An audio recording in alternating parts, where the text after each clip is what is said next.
আসসালামু আলাইকুম ভিউয়ার, সবাই কেমন আছেন? দেখেন, একজন প্রতিবন্ধী ভিখারি, তা তার দেশপ্রেম কতটুকু, সে নিজের থালি থেকে টাকা ডোনেট করতেছে বন্যার যারা ক্ষতিগ্রস্ত আছে তাদের জন্যে।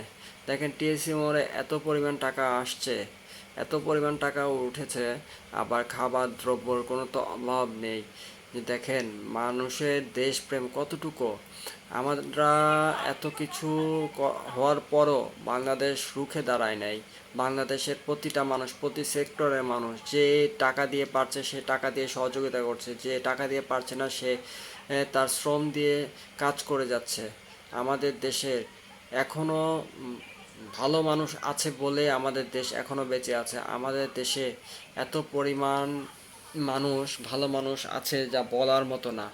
আমাদের দেশের মানুষের চাহিদা অনুযায়ী দেখতে গেলে যে আমাদের ঘর প্রতি যতটুকুই থাকুক না কেন, যে মানুষটা পারছে না টাকা দেওয়ার জন্য সেই মানুষটা তার জমানো টাকা এনে দিচ্ছে, যে অ্যাটলিস্ট বন্যার ক্ষতিগ্রস্ত যারা আছে তারা যেন একটু খাবার দ্রব্য থেকে নিয়ে শুরু করে যা আছে যাবতীয় কিছু হয়তো পায়। তাদের টাকা, সামান্য পরিমাণ টাকা দিয়ে আস্তে আস্তে সবার টাকা মিলিয়ে অনেক টাকা হয়ে যায়, অনেক খাবার দ্রব্যও হয়ে যায়।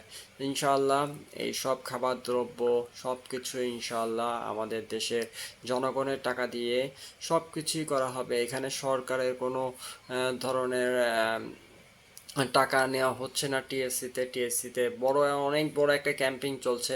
যারা এখনো ক্ষতিগ্রস্তদের সহযোগিতা করতে চান তারা সবাই, আপনারা টিএসসি আছে, তারপর আসুনা ফাউন্ডেশন আছে, তাদের সাথে যোগাযোগ করবেন। বন্যার যারা এখনো আহ, খুব খারাপ অবস্থায় আছে তাদেরকে সহযোগিতা করার চেষ্টা করবেন।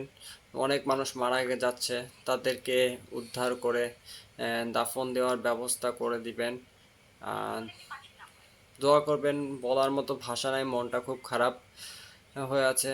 পারতেছি না ভাই, সহযোগিতা যতটুকু পারছি করতেছি, বাট আমার যাওয়ার মতো অবস্থা নাই, কারণ আমার ভাই পায়ের সমস্যা, আমার ফ্যামিলির থেকে আমাকে সাপোর্ট করতেছে না যাওয়ার জন্য, তার জন্য আমি যেতে পারছি না। তো সবাই দোয়া করবেন। আসসালামু আলাইকুম।